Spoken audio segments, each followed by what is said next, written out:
Hey, what's up, everybody? Welcome to the Organic Guy podcast. This is your home of organic conversations. I'm your host, the Organic Guy, and around here we have conversation around how we can make our food system really work for us rather than against us. And today I am super proud to have a very special guest with us. He knows something or two about this particular topic.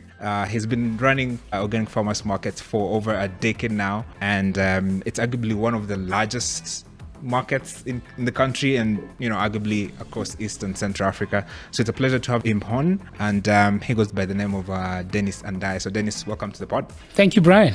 I'm not sure if you can remember this, but I think you're an inspiration to a lot of us who are in this space. I remember the first time I came in contact with you was in early 2015. I was doing my bachelor's, so I was doing my research project, and I remember reaching to you to give me a platform, a space to be able to complete my project. So you helped me that a lot in that perspective. So I will always be grateful for you granting me that opportunity. I think there's a lot of things I want us to talk about, but before we get into that, for the guys who are listening to you for the first time, give them a little bit of a background. Take us back to your early childhood, growing up. Where did you grow up? How was the environment like in terms of personality? If we were to go and ask a lot of your friends you grew up with, who would they say you are? I don't know what they would say. People have different versions of who I am. But I was born and raised in Nairobi, areas of Eastlands. And then in my teens, between 11 and 16, 17, I was actually living in the slums. And then thereafter, because of education and things like that, got out of that and found myself into the food space, which is a journey that I'm more interested to talk about. But before then, I went and did my journalism, and then I went into film, and then I went into photography. But then I had two things, growing up in the slum, there was always, you really need to get out of that. And there were two things for me. It was either going to be education or business. So I was perfecting the two sides. I was really good at business, but I was also very good with academics. But then I started paying a lot of attention with business. So school was secondary for me. But then at the end of it, I still had to go pursue, because growing up, I wanted to be, when people would ask me, what do you want to be? I said, I just want to be a writer, and I want to be a salesperson. There were those two things. So I wanted to fulfill that part of being a writer in the creative space. But then I didn't find a lot of opportunities in that space. So I went with journalism, and then, I went into the film space, and then I went into photography as separate courses. And then that is late 2000, coming to about 2010, there was a project I was working on, which was, I was translating a book called The Art of Living. So that book took me to parts of Asia, because it had parts written in one of the ancient languages called Pali. And I had to travel. I had to go to India. I had to go to Burma, where the language, it's like there was an institute where they preserved the language, and a few people were talking, So I wanted to understand that and be able to translate the book. And then, that after I finished the project, it was for a couple of months actually. Coming back, I got sick. And then that's where now my story and connection with the markets, popped. Okay. So take us through that story. So you've come back. What happened? So it was very interesting. So when I came back, I bumped into a friend that we went to school with, and I was with my girlfriend then downtown. And it was about maybe midday thereabout. And, obvious lunchtime and things like that. So we were brainstorming, hey, it's lunch, we need to go have lunch and things like that. So what are we going to have? So we had a conversation between ourselves. And we said, yeah, let's go to my place. Let's cook some food. So we decided we were going to buy chicken. So we went to City Market. We bought 3 thighs, each was going to have their own. Went to my place. I cooked the meal. It was just simple chicken with ugali, and veg. And as soon as we finished eating, that was maybe at about 3:30. I think that's the last time I had good health, because I reacted to the food. The two did not react, but I reacted. And it wasn't very nice. I was in pain. I was complaining, I was crying, and the obvious thing, you kind of get like counter medicine, and then I didn't sleep the whole night. And then the first thing early morning, I started my hospital visits. And it was one hospital after the other. I was just moving, and you can imagine I'm skinny generally, but then there's this disease that I cannot figure out what it is, and I'm just dying slowly. I think I was dying slowly because by the time which was very divine, I checked myself in a couple of times in different hospitals, and I said, I'm not leaving until you find out what it is, and no one could find what it was. And I remember just switching hospitals, from one to the other, just separated by a road. And my brother-in-law was like, I have a friend who, I went to school with, he's a doctor. Maybe let's just go and see him. And by then I'm on a wheelchair. I'm usually between 50 to 55 kilos just as a human being. But that within the 7 months, I had lost so much weight. I was barely bones. I think I was between maybe 38, 40 kilos. So I remember we went to see this doctor. He was just a general GP. I had seen so many experts, but this guy was just a general GP. And he looked at me, and by then my voice wasn't like, you could not hear me talking. And I remember my brother was there, my sister was there, my brother-in-law was there, and they were all trying to explain on my behalf to the doctor what I'm going through. And the doctor was like, no, let him explain. And I was really struggling to explain. I knew what to say, but it could just not come out. And he said he has an idea what it could be. And, that's just one of the best moments, And he said he's not an expert, but he's read something just from a general, like a novel or something. And he said it could be a form of myositis. And he said, don't move him. He needs to get an admission, and we'll get a specialist to start working on him. So at that point, I remember sending my brother, go find as much information about myositis and bring the information to me. So he went online, Google, brought the info. And for me, there are a couple of things. It was such a good moment because... And this is in 2010? Now, this is in 2010. 2009, connecting to 2010. And it was a good moment for me because, one, I was happy. I knew what was killing me. The second thing was I needed to get as much information about the condition just to figure out, is it something that I can deal with it? It wasn't scary to me, but for my close friends, family, it was scary because everything about it was it's incurable, which is true, it's incurable. Most people die between 2 to 3 years, But then as soon as it was discovered, then I was put on very high doses of steroid. I was put on immune suppressant and a whole load of other supporting drugs.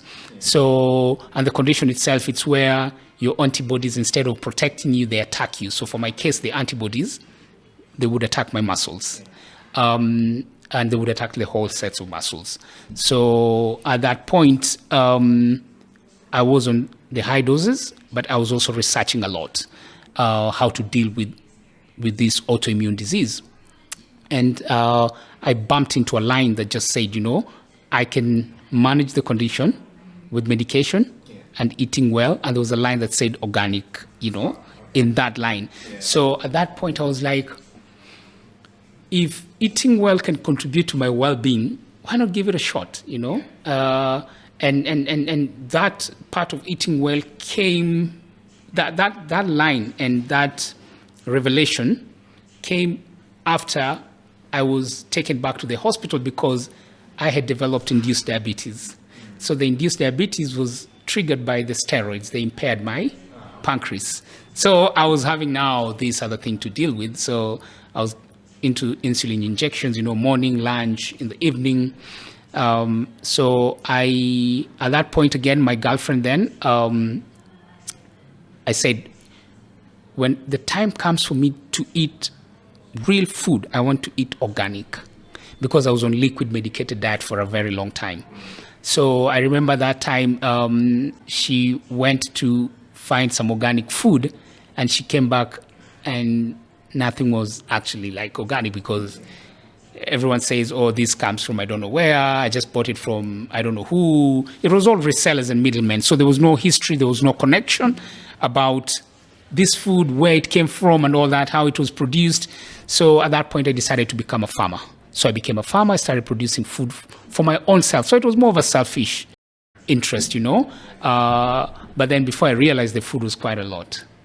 And I started opening up my space for friends and family on weekends to come and access this food.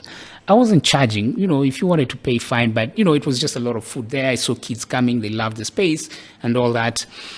And the thought of setting up a market popped.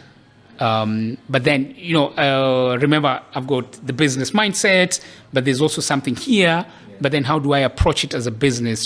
It cuts between a social enterprise, a noble cause, something not to derive money from, but you need money to get it going, But there was a movement already. I think the organic movement must have started in this country either mid or early 2000s. But there was no force. There was no. It was there. People were doing things, be it at Rusty Nail and a few other places. So at that point, is where the energies came together. There were farmers that were practicing that. I was there, but very dedicated. But for my case, it was a bit different. I approached it not from just a thought. It was something that I was going through, and I wanted to come out of it. So I was approaching this market concept and production from a direct beneficiary. It wasn't like I'm creating something for other people. I was creating something for myself. But I thought there were more other people out there like me that would want this food. Yeah. Selfish reason, when I look at it now, it's very, very limiting and short-sighted because it was just a group, a clique, of people. And the thought of, as a sick person, and especially if you have terminal illness, something interesting, you will always find what you need.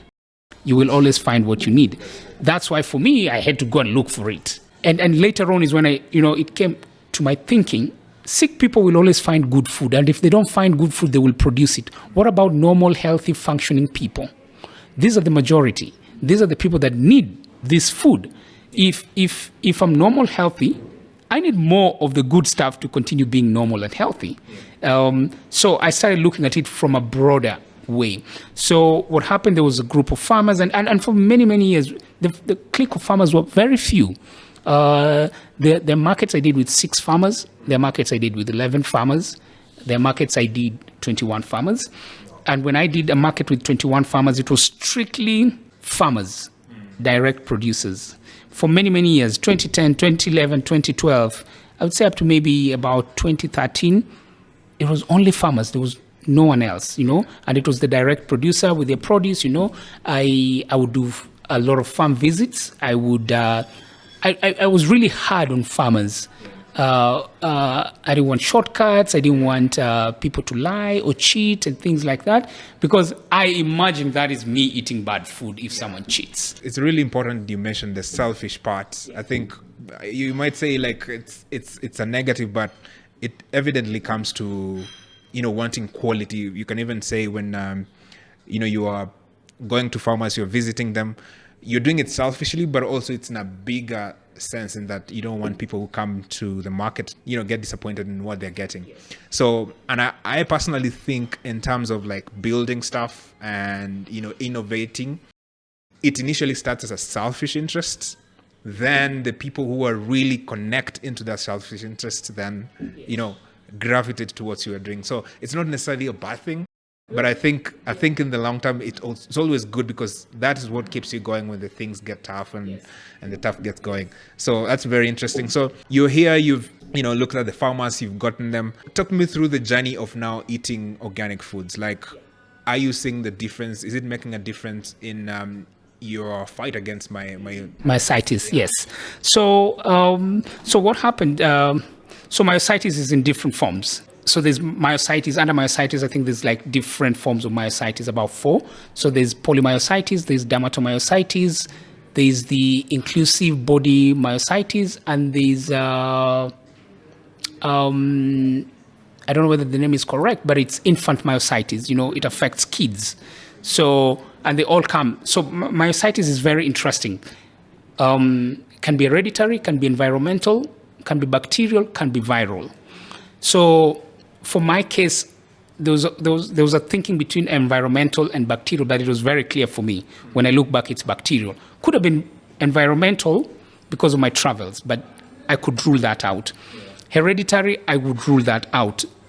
So for smaller kids, most likely you find hereditary aspects. I think for my case, because of the chicken, I reacted to that. There could have been something that was wrong with the production. And that was more bacterial for me. It could have, and then it triggered all that. And then it moved further later on it moved into the skin. So I had now what we call dermatomyositis. Now, with the diabetes aspect and insulin, I was very committed to eating well, eating clean, eating organic, eating food that is produced the way it's supposed to be produced. And I produced a lot of variety, a lot of leafy greens. And this is what I ate. And I would say probably over 95% of what I ate was from my farm. The thing that was probably foreign in my food or on my food was maybe salt, the forks, plates, and maybe oil. But everything else was from my farm. And for about 4 years, I was very disciplined in terms of what I was eating.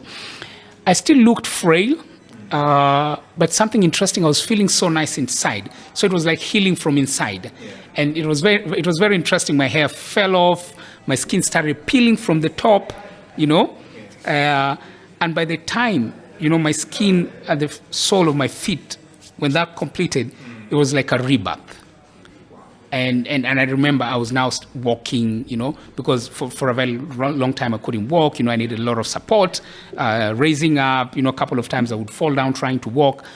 And my thoracic muscles came back. I was able to relearn a lot of things, including speaking or talking, I became more independent.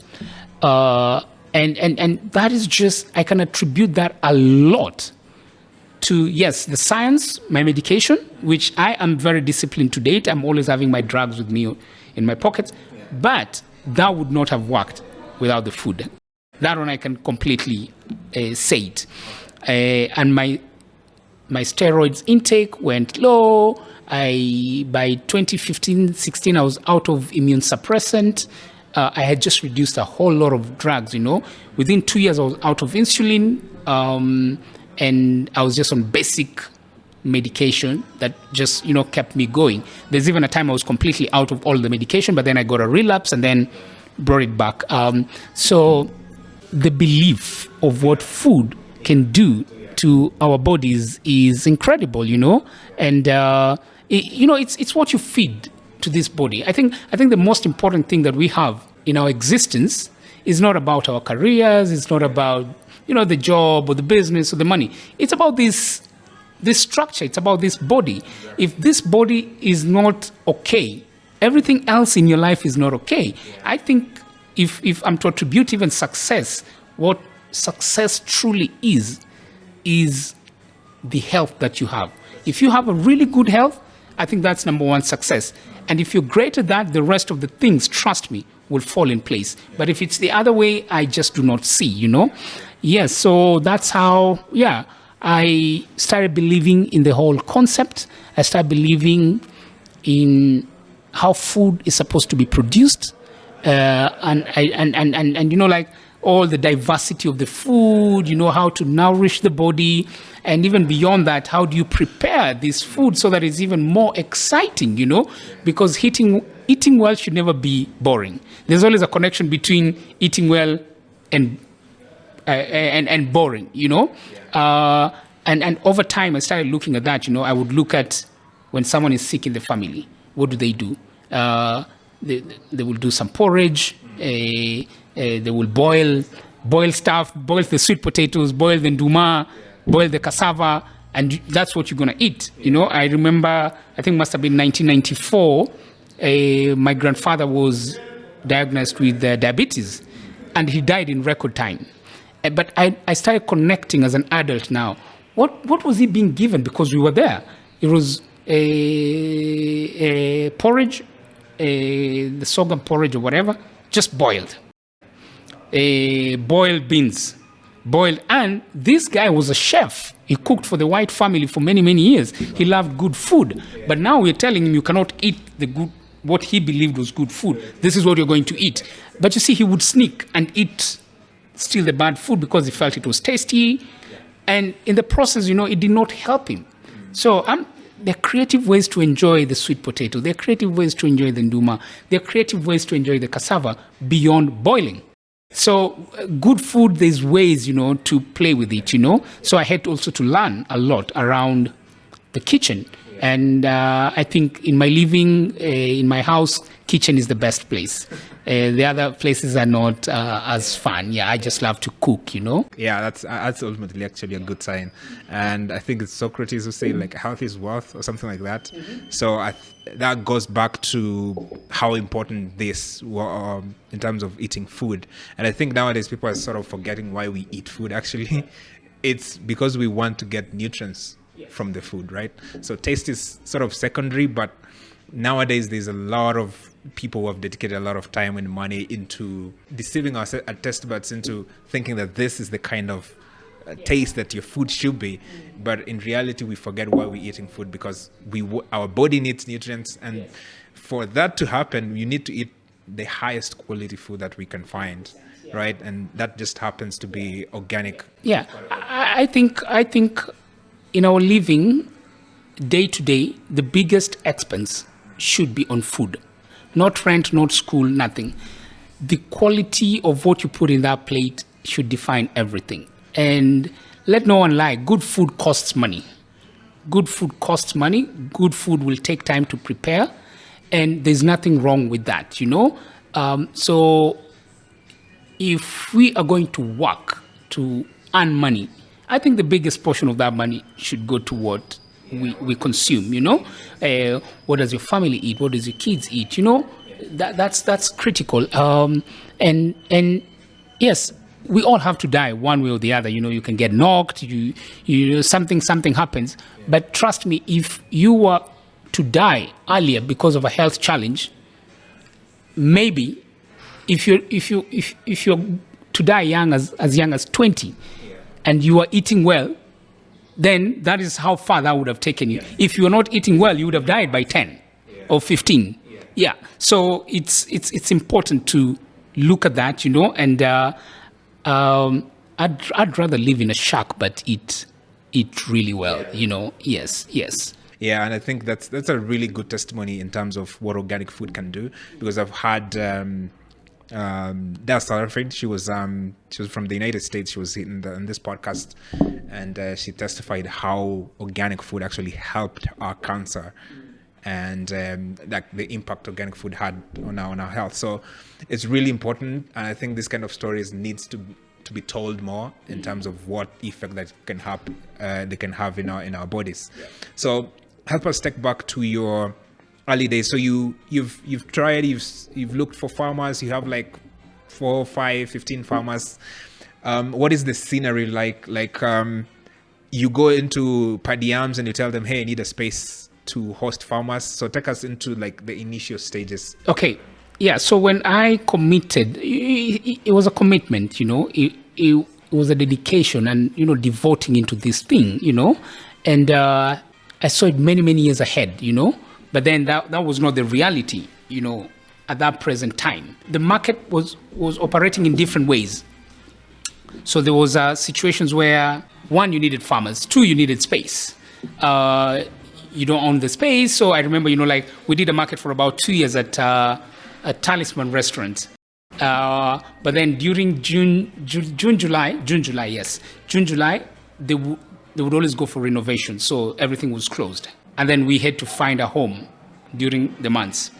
But there's a story also in the foundation of the market at that point. One of the things is Talisman, like, of course, they're getting the shout out, like this high-end restaurant and all that. So you drive in from the main gate. You take your right is the market area. You take to your left, there's parking and the restaurant. Every Saturday, packed, full. but no one would come to the market area to buy. And you just walk to the restaurant, it's packed, it's full. But, then the question was always like, why is it that people are not buying into this? It's something that was really troubling me. And I remember there's a day I had 21 farmers there and only 6 shoppers came. And I remember the market by then used to operate between 9 to 1. I just remember seeing farmers, loading their produce back and going home, And that was very devastating for me. And I remember going back home, driving back home. That was probably one of the longest drives back home. And I kept asking myself, this is something beautiful. Why are people not? And I think that day and the days that followed were also going to be very defining. There were 2 things, either to drop the whole thing or to go fully in. And I think I decided I wanted to go fully in. So at that point is where now I started paying a lot of attention on social media. I started doing aggressive farm visits. I started doing farmers profile. I started going to the farmers and talking to the farmers directly and putting the word out, and doing videos at the market, and now fully committed into the social space and whatever other opportunity I had to talk about organic and, openly talking about my condition and what food has done to me. And that I started seeing changes, But now the movement of Talisman to Marula Lane Paddy Arms during the months, and the lady called Jules, she was also very instrumental in this because what she did, she gave us the home. And she said, you can put up the market here, And now we said we're not going to go back to the previous host. And now permanently we set up a market there. And now it was just a question of now standards, telling the stories, being the big brother, guaranteeing customers. Not 100% guaranteeing, but saying, hey, there's big brother here who checks.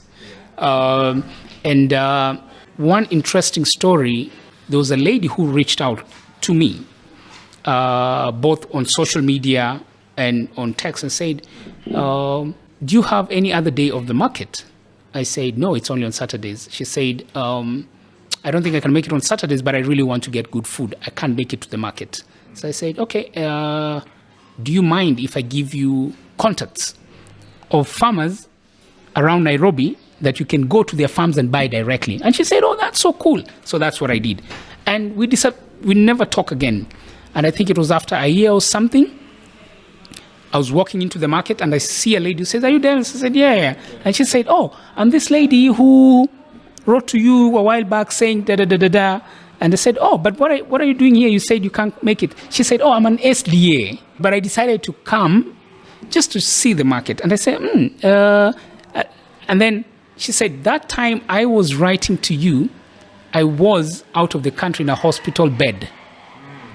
So she was in India undergoing breast cancer treatment, and the doctor recommended and said, when you go back home, do you think you can find good food, organic? So she went online to Google, and she found, and she wanted to know, and she said, guess what? Between then and now, I was buying from these farmers. I've been, and can I tell you, I'm cancer-free, Now, it gave me a more reason to do what I have to do, and looking at my case as well, and many, many other cases, I've had people that have had throat cancer, revealing later.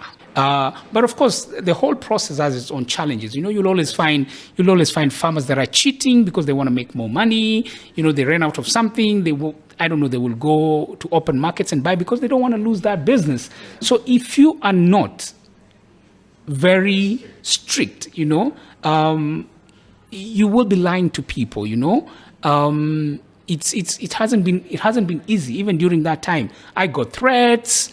People sued me. I'm denying them an economic activity. And for me, it was a situation. There are other markets where you can take your product, but for this particular market, we're very, very keen with the story and the reality and the trust. And I kept at it, kept telling stories, kept doing farm visits, kept give farmer profiles, sharing contacts, and they kept doing that.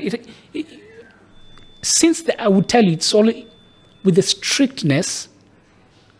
There's a year I only got 2 farmers. Yes, with the strictness, there's a year I got maximum 6, because it's not even about just the certification. It's about the truthfulness, you know. Certification is a piece of paper.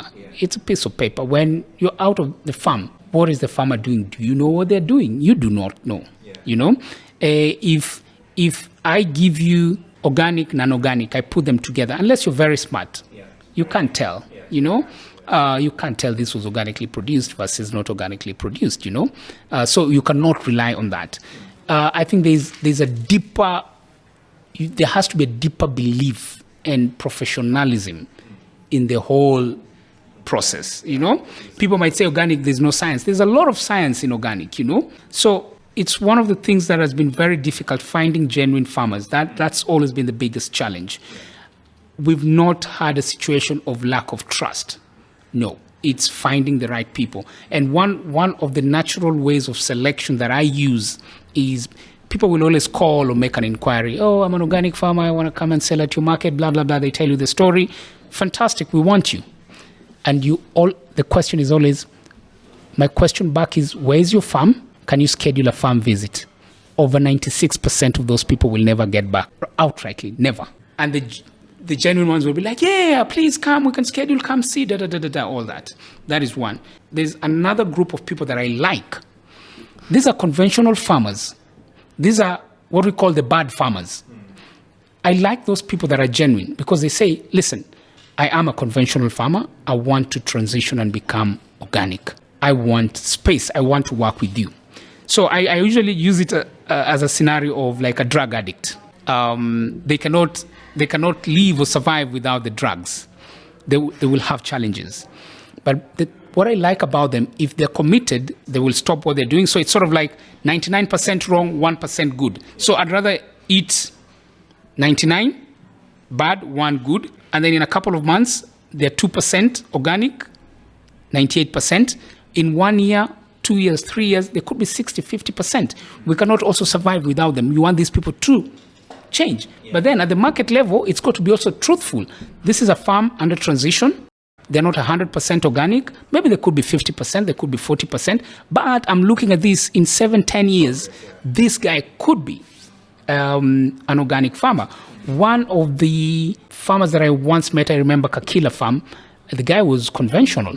And I think today they are among the top people that I have, you know. So we need such kind of people, but there has to be level of truth and, you know, and being committed to, yes, and ready to learn, you know, improve where you need to improve and things like that. But there are other tricks that, you know, that we use. You know, I can walk into any farm and I can tell you this is organic or not organic or whatever, you know. I see a lot of monocropping, that there's a problem there. You know, I see a lot of diversity, you know, little things, you know, I don't know, that's over there, that's over there. The space, probably the size of this room where we're doing this podcast, there could be maybe 8 different things growing here. Sometimes I go with kids to farms, you know, and any organic farm, you know, it looks like a food forest. The kids just jump in there and disappear and pick things and eat.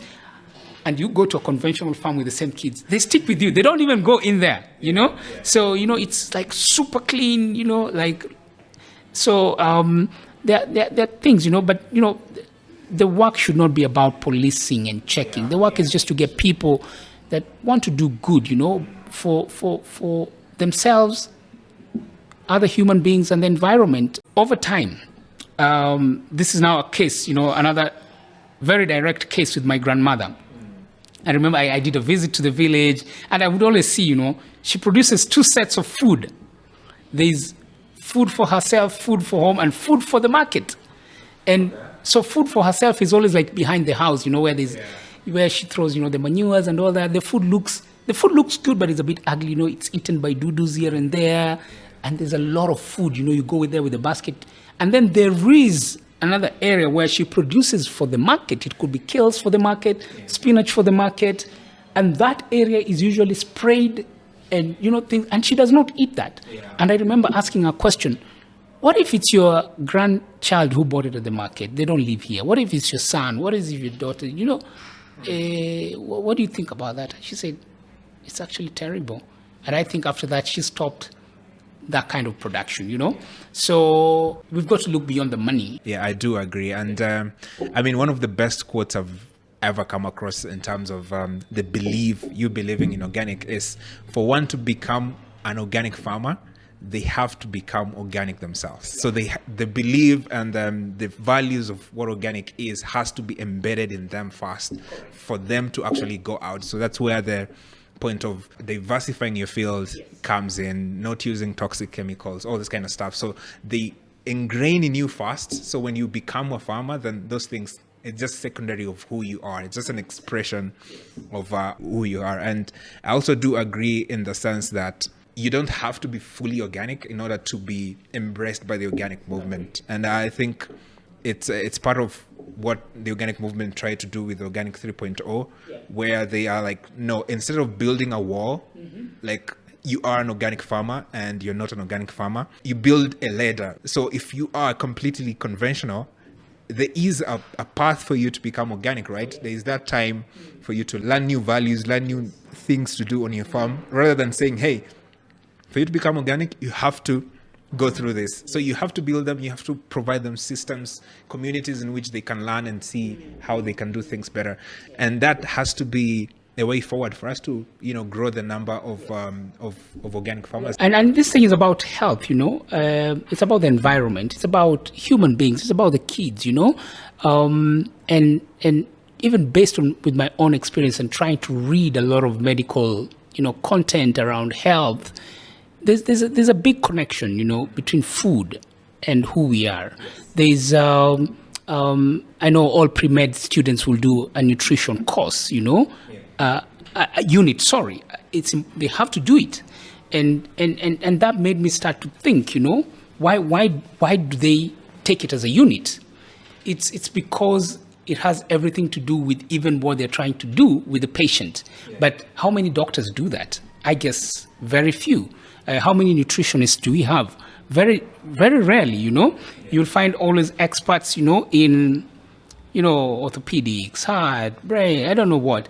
But the nutrition part, and I think other than emergency, so emergency is you've been knocked by a car, you cut yourself, where you go to the hospital and immediately they do something about what you've gone through. If I am sick, if you are sick and you're checking yourself to the hospital, I think before any treatment, there has to be history. What do you eat?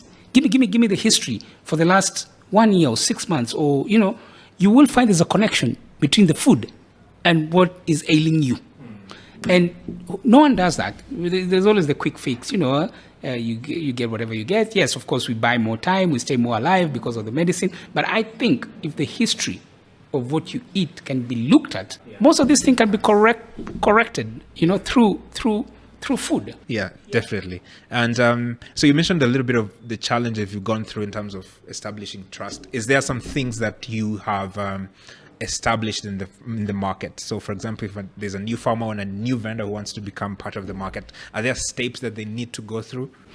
Yeah, one is you see, that's a marketplace. That's a spot for people to do whatever transactions they want to do. There's a producer here, there's a consumer there, but beyond that, these market spaces have evolved into social spaces. The community comes there, they meet there. There's a lot of charity and good, that happens because of the markets. But as the foundation has to remain the same, and we don't need to change anything about the foundation. We can improve where we need to improve. I've got a friend who keeps reminding me about that. Things can always be improved, but the tradition, the beliefs, the culture, let those stay. So one of the things is there's the trust aspect. We're not going to change that. You've got to be trustworthy. You've got to open up your place for inspections. If a customer wants to come and see your kind of production, you've got to open that up. There's no way we are encouraging buying to resell. We want someone who produces too. And of course, a lot of things will change over time, because you could have good farmers. Maybe they're out of town, they're far, and there could be, like other farmers, as long as they're in the network, I know, Brian is a farmer that we know, we've checked their farm. So Brian can give me the produce and I can sell, but then I have to clearly indicate this is Brian's produce, and the team that runs the market knows actually, we know Brian, we've been to Brian's farm, Brian is put in the program of inspections. Even to date, at the organic farmers market, farms are inspected at least 3-4 times a year. Farmers still get suspended, farmers still get kicked out if you cheat or try to cheat the process. So that is something that we cannot stop to do. Yeah, I mean, it has to be central in terms of keeping that trust with your consumers. So take me through in terms of like the impact that you've seen these markets have, especially I'm sure most of the farmers and the vendors who are part of the market are small scale. Yeah. So what impact do you think you've seen the market have to these particular small scale farmers? So for many, many years, we strictly worked with farmers producing, the actual fresh farm produce. But then we took the model a notch higher, because then customers would come and buy the produce, and then they would still go to the supermarkets to buy other things. So customers started saying, listen, we just don't eat fresh mbogas. Help us find good bread, good cheese, good oils. And now we started bringing all this, good teas, coffee, all that, help us find like proper natural skin, like soaps, And so you'll find the market has fresh, the farmer area, there's value added food items, body related. There's a little section of art. We don't pay a lot of attention to that. It's just to complement. And then we've got a lot of cooking stations as well. So one of the things that I can tell you about these markets and other pop-ups that I've done left, right, and center is the spaces provide an easy entry into any farmer or food producer to get their business going. Yeah. That without, that's a direct impact, So instead of somebody thinking, hey, am I going to rent space, where, what mall and all that, all you need to do, we've got space, we'll give you a table slightly a meter plus. All you need to do, bring your merchandise, bring your produce, and you're straight in business. You can build the contacts, you can build the connections, so that just out of even the market day, you can still do business. Other days, I have people that still supply restaurants, they supply homes out of the market days. So that is one good one. The other thing is these spaces have become community spaces, like every week I know faces that will always be there.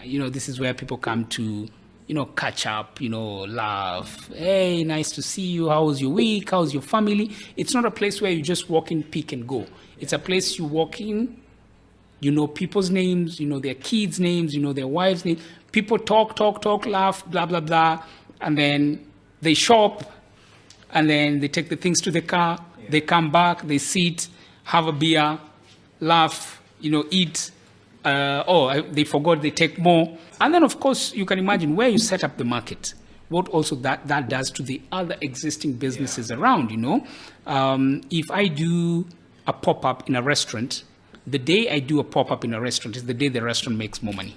And also the businesses around, And not just even with the markets that I do here, even when I travel like around the world to explore other markets, where the markets are stationed, there's always a thriving economy around there, And of course, you can imagine, the employment opportunities, farms have, people that are coming to work there at the market on behalf of the farmers, helping them sometimes. There are people at the farm level because the cells are moving on this side, People that cook, they've got extra hands, that they're paying, be it a wage, be it a salary. So there's a lot of money that moves at the market, in any market day. And then I cannot even quantify the business out of the market, I've got people that export spices, herbs, that they got the contract at the market. Wow. I've got people that are hired to supply specific things, in a particular restaurant. Could be salad leaves, could be, bunches of wort or potatoes. Okay. So there's just a lot, that happens, And of course, one of the main markets, which is the organic market, exists also for the good of the community. The profit for the last, before it was a portion of it, but now from about 2021, after paying all our costs, every coin goes to the homes. And the money is used to buy food and pay for these kids' education. So it's just a noble cause that's built to support, the community. Yeah, that's really interesting. And I think you've laid us you've given us a picture of what actually goes into setting up a farmer's market. So if there's someone who has never been to a farmer's market, like this is maybe their first time hearing about this and they want to come to the market, what should they expect? I don't think it's even what to expect, I would say if you've never been to a farmer's market, I think probably you've lost half of your life. There's just a lot of goodness in a farmer's market. These spaces are beyond money and food. It's about the feeling. It's about the people. But all these good things are coming together because of the good food. Why is it that you don't get the same feeling when you go to other traditional markets? You don't get that feeling. You walk in, out, you even don't know the name of your trader, And then also, I don't know whether it's me or the other people that experience this. If you know how food has been produced and who produced it, it tastes way better and it resonates really well. And I'm always wondering, why is it that if I just went to a supermarket and bought beetroot or kale or spinach or cabbage or any other traditional market, I bought the same things and I cooked, I never find the same feeling and experience if I got the same things that I got here from this person that I know how it was grown. It's same cabbage, it's same spinach. We call it same because it's spinach. I cook it. There's something about this food that does to me that this other food does not do. When it's the same food, though could be differently produced. So I think one, there's that. Two, these markets are supposed to be in almost every community. And that connection, it's sort of like these markets tend to be a place also to detox, like after every 6 days, 5 days, I'm at this particular place and there's this good feeling. And then when I go home, I feel so nice. And then Monday, I'll be back to my normal. Friday, kianza kufika, I'm looking forward to the market day. It's sort of like when you're in those spaces, you're renewed, you become alive, and things like that. There's just a feeling. And I don't think anyone would get disappointed or feel off not visiting a farmer's market. Any person who's never been to a farmer's market, they're always like, okay, I'll just go there quickly, check and out. The people that tell you, oh, I'll be there like for 20, 30 minutes. They end up spending the whole day there. And you're like, oh, but you said you're going to be here for 20 minutes. What happened? And that's how also the market has been able to, beyond the social media and the online presence and all that, it's sort of like winning one person at a time. You come, you like it, you want to be there. And you tell your friends. You came there alone. Next time you'll bring your girlfriend, you'll bring your wife, you'll bring your kids. And, I find these markets have also become like, hangout spaces, people coming and they're dating in those spaces as they shop and things like that. I've got people that I've met in the markets and now they're a couple. I've got kids that, because of the market, kids have been born, Yeah, husband, wife, people met at the market. Now there's a family, they've got organic babies and, So, it's such a nice thing thanks to the good food. I think personally, organic farmers market is the best place. If you're looking for someone, I think it's the best place for you to meet. I think my relationship, most of the women that I've met also, thanks to the market. So you have been named in the top 40 under 40. So you know something about business and, you mentioned your urge for business and stuff. So if there's someone listening to this and maybe they want to start a farmer's market, what advice would you give to them? One, go in. I keep saying, just go in. You will always learn and get better, Two, there's a lot of information out here. I don't think there's anything that cannot be achieved.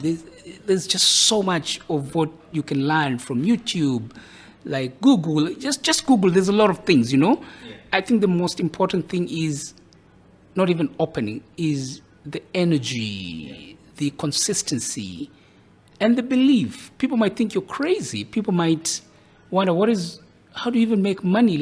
It's the same things I think my people and family have always struggled with. How does he make money from the market? Why does he do it?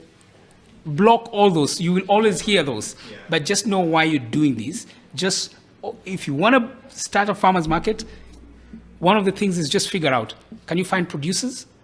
Do you have a space? Those two things are good enough. Yeah. Will get you going. And the other thing is, even if you don't have people that are coming to buy, figure out where to find the farmers or the producers. If you can find where to find them, create the space. If you don't have the resources, ask them to come with tables and tents or umbrellas. Yeah. And the next thing is to tell them to all invite people that they know to come and shop. Don't even think about... So if you had a market with 10 people, 10 vendors, and every vendor invited 20 people, 20 times 10 is 200 shoppers. Outrightly, you're in. You've not even talked about your Instagram, your Facebook, Google My Profile, and all those other platforms that can bring in people. Look at places where you can put, like the traditional ways. Could it be A3 poster, Are there resident associations around there where you can share the information? Are there WhatsApp groups? It's very doable. The thing is, do you just believe in it? And then the patience, the consistency, nothing happens. Day one, people might come many. The second one, you will not see those people. But are you open to the idea of constantly opening the market on that particular day, same timings, forever? Yeah, and I think the good thing that with the organic farmers is you've built a really good brand. Because even the other day, I think last 2 Saturday, I went to KFC, so I didn't know you had already moved to Pariams, and you could feel the difference. I mean, the energy is not there, and the number of people who come to the markets is really low. With the farmers market model, it's a model that needs to be copied. Copying is not a good thing when it comes to business, but for organic farmers market or farmers markets, it's a nice model to copy. It's a good thing for the community. The biggest challenge that exists is your host or the owner of the property always tends to get greedy. And that was our typical case. The way you're saying, you went to this location, and they're like, And then, because when we moved the market there, we got a lot of success there. And our success was pegged on, these guys are making a lot of money. So they need to pay us more. If they're not going to pay us more, we kick them out and keep it. But that's not how to build a brand, I can tell you right now, I've got brands, market brands, that I can take them in any corner and will still thrive. Not because of that instant, it's because of the many, many years of work that has gone in. So people have to be ready to put in the work. People have to, I don't think there's a day I've gone to bed without thinking about my health challenge and the market. Those two things they've remained a constant denominator. I always think about the market. Yeah, and that's a good thing to have behind you in terms of when you're starting something. You need that something that will push you when things get tougher. And I think that's an advantage for anyone entering into a particular market. So you've been in this space, the organic space, for a long time. What is your assessment of the state of the organic movement in Kenya? Do you think we've been stagnant? Are we growing? Where are we? I've got mixed sentiments about this. One, I don't think it's even my responsibility to spearhead the movement of organic. Yeah. This is something that needs to be embraced by the government. Provide spaces. You've got a huge database of producers. You've got... The process can be... What I've been doing has taken longer. Because it's just like people here, investors, the efforts. This process would have been way ahead if the government said, this is how we're going to go, this is how we're going to do it, but it's not in their interest. That's just one of the things that I think, it's not in their interest. I don't think it's going to be in their interest. I've read a lot of material, be it on the organic policies. The last 2 years, there was a lot of conversation around that. There was a lot of research around the pesticide menace in this country, the toxic pesticides. There's been lots of conversations around seeds, Was it Gladys Cholet who actually spearheaded that? What happened to it? I don't know. And when you read it, the whole thing, it's good. But why is it not being implemented? I think if today the government came and said, listen, we're all going to go organic, people will go organic, because it means if you don't, then it's against. If the government says, we own property here, every community can have, and the government has property almost everywhere, we would have these things where also farmers can concentrate in production and bring to the market. A huge population of these of people in this country, they are in the farming space. And if one is not, either their mother is, their brother is, their uncle, their sister, their grandmother. You hear a lot of stories. I grew up in the village. We used to sell maize, for me to get my education and things like that. So we are connected with agriculture in this country. And that's the biggest, if I'm imagining if there was a proper association of farmers coming together, one association in this country, that could be the biggest political movement you can ever have, because everyone somehow is a farmer. Yeah, so there's that. And it's such a shame that farmers still are poor in this country, Farmers are probably the only people that produce goods but will never dictate price, Everybody else, you can manufacture your camera, you have a price, and you're not arguing with anyone. Someone would make such a nice shirt, they will put a price, and you can't argue with anyone. People would make, even in the value addition space, I can bake my bread, I dictate the price. But when it comes to fresh farm produce and farmers, they will never dictate the price. Even at the government level, when the government buys maize, it sets the price. It's not the farmer who sets the price. While it's the farmer who invested the time, the energy, the patience, mercy of the climate to get the food, and then the food is ready, and then now they tell you, oh, this one, we think we're going to buy it for 200 bob, when the real value is supposed to be 500 bob, So it's such a pity, It's not a nice thing, And that's why you'll find a lot of people, the farming process is always on and off, And people still do it, but in terms of rewards is not. So in terms of what can we do to accelerate at least the organic movement in terms of getting more farmers in, getting consumers interested in buying these products? In your opinion, what do we need to do to accelerate this? There are a couple of things. One is we either have to rethink how we want to push organic in this country. The ag players, the big ag guys, from the seed space to the agrochemicals and all that, they've perfected their game.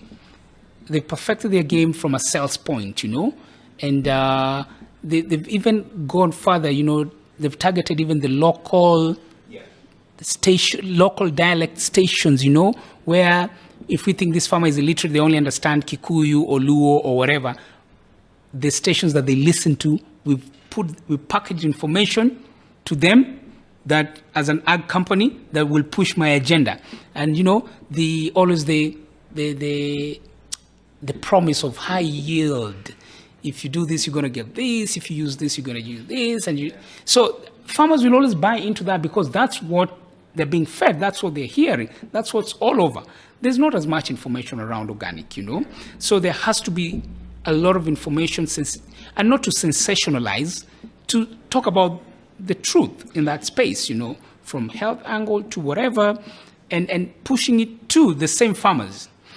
That is one. Two, if the government truly cares, is to simply, which is the easier way, is just to say no more of this, now more of this. And that problem is solved. The other thing is on awareness of the consumers. That is also very critical. That is also another easy way. You can imagine if every consumer questioned what is in the market, if everyone questioned and said, this is what I want, then it could be consumer driven. Customers want organic. So if you bring whatever you bring, if it's your cucumbers or your carrots or whatever, the question is, okay, tell me more, how is it grown, where does it come? Is there information I can access about? Oh, sorry, I cannot. And then now the retailers, the stockists, the farmers will now start producing based on what the consumer wants. So that is also another way to get into this. But otherwise, the reality is people like you will continue doing their small little contribution in the whatever. People like Dennis will continue doing their own little contribution. But we will do what we can, and then only a few can access it. But it won't do a lot of justice. Yeah, it would be tougher actually if we are sort of segregated and everybody's doing their own thing. It becomes a little bit tougher. Yeah, even in schools, I'm imagining if every parent asked, okay, so what do you feed our kids? Where does it come from? So you can imagine if schools are also compelled and made to buy organic or good, safe food. You can imagine what that will do. So I think there's a lot of moving parts that need to be put together. But again, it's by saying what I'm saying, I'm not like necessarily condemning or constantly accusing or just pointing at the ag guys. If you look at also what happens in the serious conventional production, yes, there's the marketing, but there's not a lot of education also to the farmers. So what happens, a farmer will just go, it's planting season, they will prepare their land, they will go get the seeds and get whatever basic fertilizer they need, but then they're not very disciplined in the production process. So I start growing what I grow. I didn't follow a lot of the processes and procedure. Yeah. Pests are now attacking my crop because I missed something along the way. Yeah. I will run to the closest agrovet. The agrovet will say, how does it look like? Okay, you'll take this, go mix it in this 20 liter whatever water, spray. But remember, by the time of spraying, the produce is almost ready. Do you think this farmer is going to throw this food? They will spray, and tomorrow or that evening, they will harvest and bring it to the market. Because of the indiscipline, I've got my Frisian cows sick.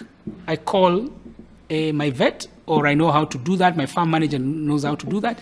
I will inject the whatever, and then this cow gives me 15 liters, 20 liters, 10 liters, 5 liters of milk. You think, as a farmer, I'm going to pour that milk? I will just take it and take it to the next. I will sell it, and it will go to the cooling plant, and it will be mixed with the people that are also doing it well. So it does not matter.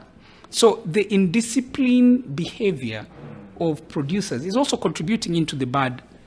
Yeah, probably even the chicken I ate had its antibiotics. Yeah. I didn't cook it thoroughly, maybe, or whatever. They gave it in the evening. I ate it. It was slaughtered, and I ate it in the morning. You never know. Yeah. So the production processes are just, there's a lot of indiscipline there.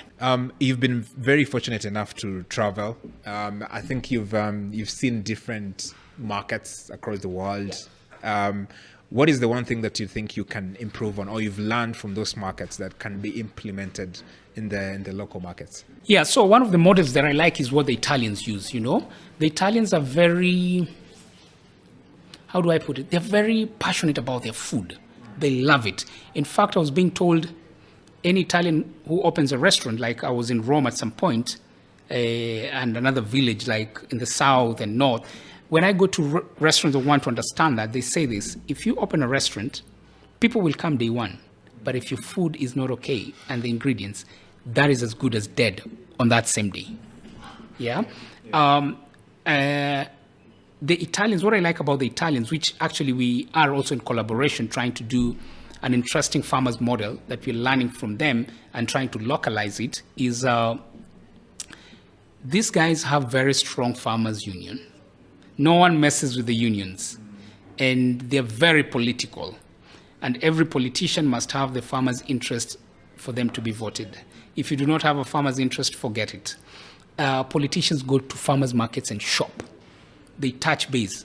And if there's a problem, they're like, we will advocate. I remember there were issues around like these multinational food companies and corporations, like Starbucks, for instance. They would say McDonald's.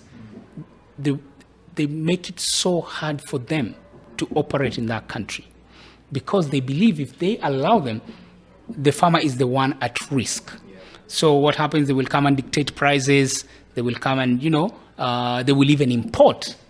Like we were here, we saw potatoes being imported from Egypt. Yeah. What was so difficult, or what is so difficult in engaging consumers in Nyandarua or whatever, where potatoes do very well? This is the kind of potato that we want. It has to be like this. Guys, can you produce this for us? And farmers would go back and they will produce and they will sell. So what they've done is they have the interest of the producer. People grow their own olives. And because there's little value addition centers in the community, I can take my olives to that little house where there's a food scientist and the equipment is there, and I can make my olive oil, and I can brand it from there. I can pack it, and I can store it there, and I wait for my market. I can get my honey, I can have it pasteurized, labeled, stored, ready to go. So there's a whole chain that is so connected that there's nothing breaking in between. And it's working for the farmer.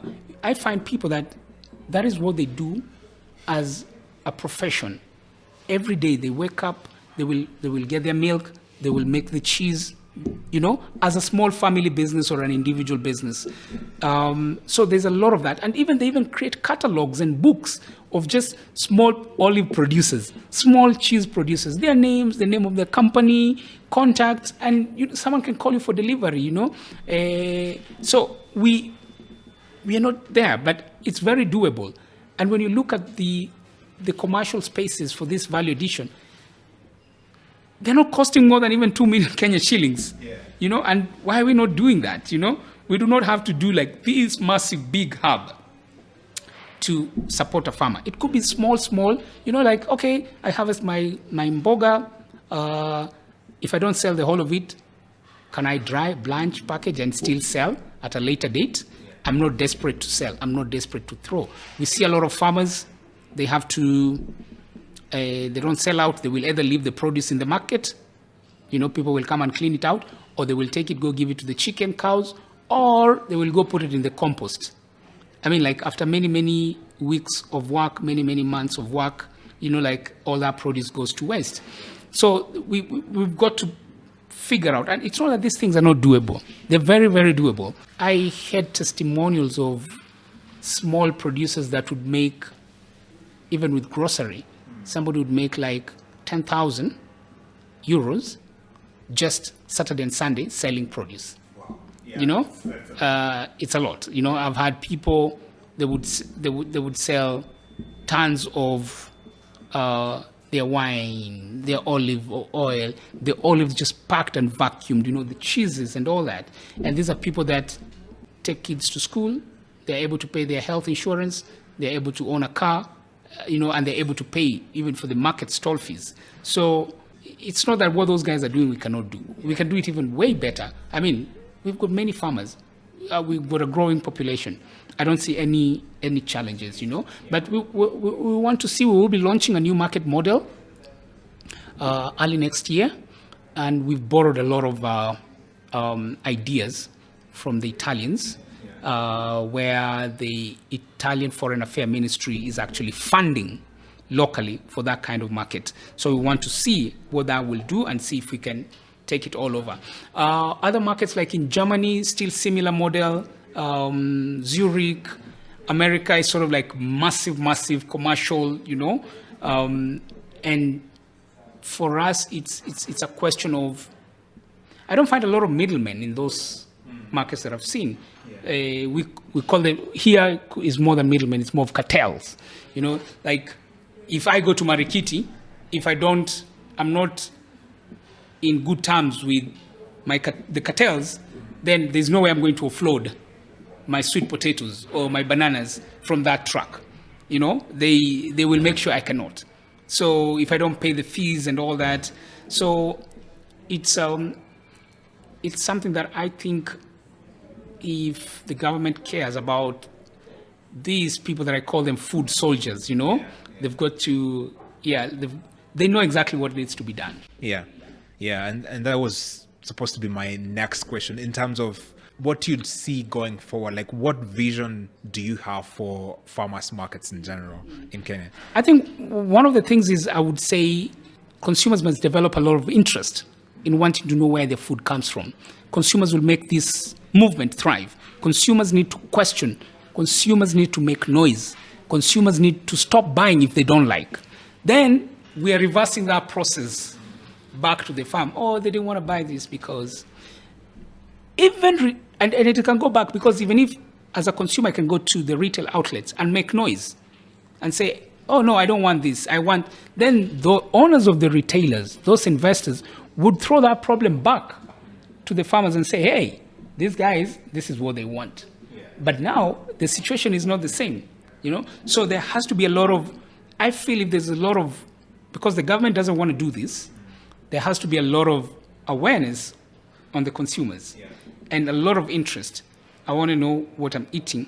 How is it produced? Where does it come from? Even who did that, And there could be things that could be adopted even in terms of technology, You could do little things and put your produce, QR code. I scan, I can see a little video of the farm, And based on the standards of what we believe is safe and organic, one of the things is just, are you seeing a farm that has diversity?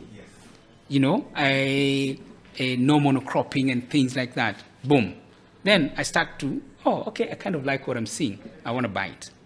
So there has to be pressure back to the producers. Yes, that is one thing. The other thing is, if, like I keep saying, if the government cares, is now to come up with the regulations and say it's going to be like this and like this and like this. Otherwise, people that love themselves will start producing their own food. If they don't produce their own food, will only buy from the few farmers that they know are doing a good job. So as we finish, your journey itself is a journey of resilience. And last year you were involved in a serious accident. What do you think you learned from that experience? And what does this teach you about life? Yeah. So, one of the things that that's quite interesting. It's actually a very big question. Is I love life. Let me start with that. The life that we're in is so good that I don't want to miss it. Okay, and I think there are a couple of things attributed to that. One is, and I keep saying, I'm very selfish. I love myself so much that I do not allow anything around that will interfere with that. And the other thing, I'm never materialistic. I've never put value in things, I just put value in this person here, That's where I find the joy and the happiness, And there's always a line that I believe in, that says this will always change. There's nothing that's permanent, everything is impermanent, With my autoimmune disease, I think a lot of people knew I was going to die. When I read a lot about the condition, there was always the fear, will I wake up tomorrow? I could sleep and not wake up. The thing can kill me. Yeah. But then I've been able to, from chances of not surviving to over 14 years with the same autoimmune disease, It's sort of like I've made the autoimmune condition my friend, we coexist, we live together, and just happy, With the accident, again, it was really bad. That thing would have killed me. But again, the fact that I realized, okay, legs fractured, this and that, but then I'm like, I'm still alive. So what's going to happen? Because I didn't know I would ever, forget about walking. I didn't imagine I would ever stand, because also my spine I landed on a rock. But then as soon as I made it in fact, I didn't even lose consciousness. I only blacked out when I got to the hospital after I felt I was in a safe space. I saw my family and all that, and then I blacked out. So I've always found reasons to look at things in a way that they don't put me down, and just saying it happened and there's nothing you can do to change it. So, but then I know this will always change. Every phase that you go through, there'll always be change. It will change. But as long as you think the change is going to be a good one, then celebrate that. Be happy, live a day at a time. I do know. I never look even past a week. I'm always looking. Oh, okay. So I'm done with today. How about tomorrow? The far I look is tomorrow. So even with my appointments, like even coming here today, I look at when I go to bed, and then the next. But I do not plan.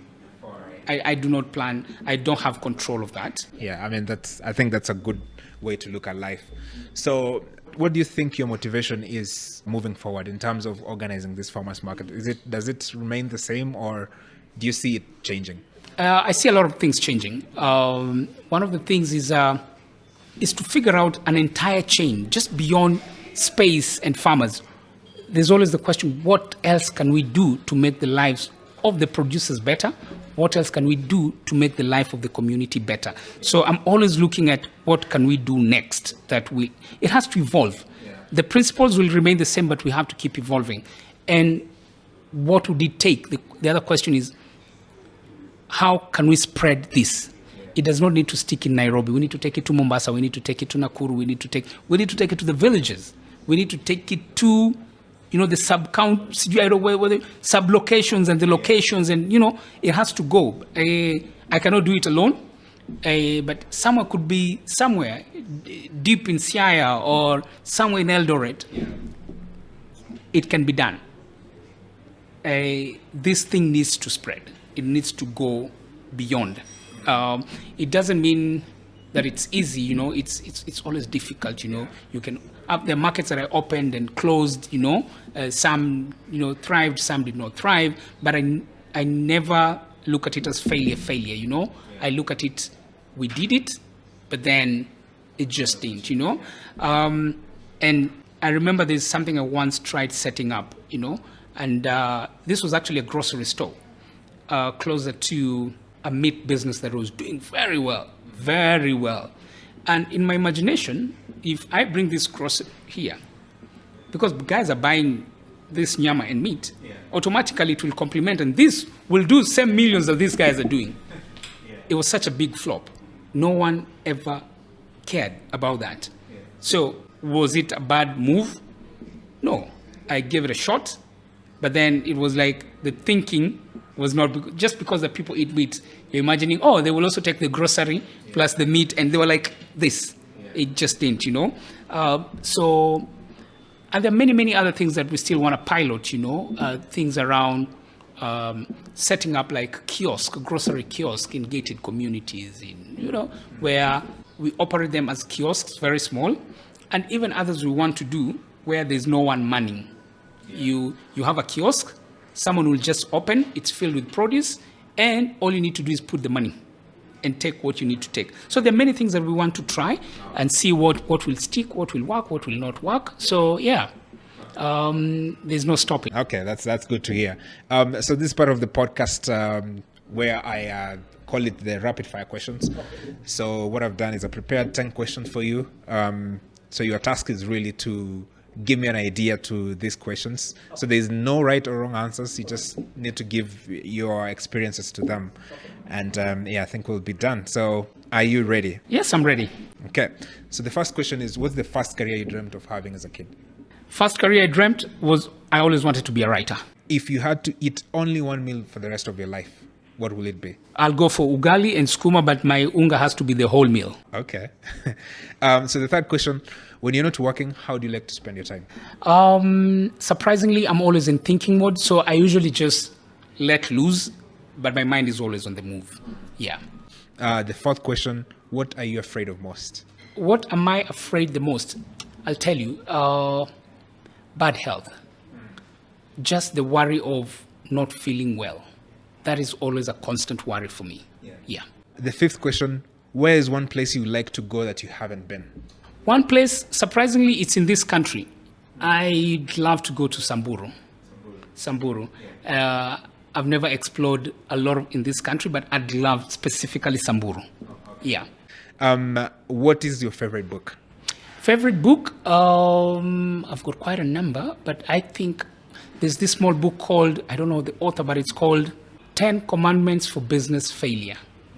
And the book has been written by one of the CEOs of Coca-Cola, and he only talks about looking at Coca-Cola as an example, but he used the same Bible, 10 Commandments. Yeah. So this is 10 Commandments for Business Failure. It's such a nice book. I think I've read it so many times. Yeah, okay. Sounds pretty good. So the seventh question, if you had to invite 3 people, dead or alive, to a party, who would they be? One has to be my brother-in-law, Mike. The other person has to be my sister. I've got my sister called, would I put her? Oh, no, I won't put her. So I'll put Mike, I'll put my mom, and who's the other person? I'll probably put a lady by the name JD. Okay. So the 8th question, what's something you've done that has made you extremely happy? Something that I've done that has made me extremely happy. I wouldn't put one, but I would say every time I launch a new market, just that launch, I don't care about day 2, day 3. That one day, the door is open and it's running. I'm always over the moon.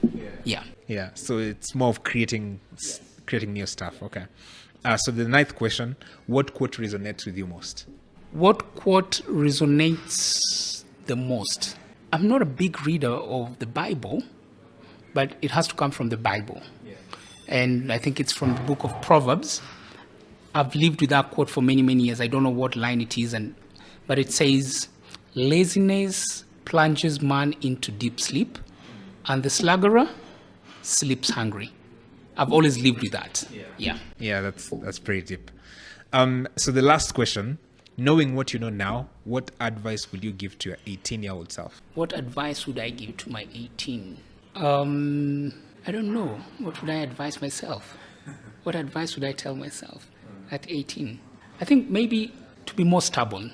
And when I mean stubborn, is not stubborn, the tough-headed and all that. Stubborn in some of the things that I just want. Yeah. You know, I've always known what I want, but I think I could have elevated that. Yeah. I think from about age 11, I knew what I wanted, but at 18, I think I needed to be more. Yeah. Okay. Yeah. So that was fun.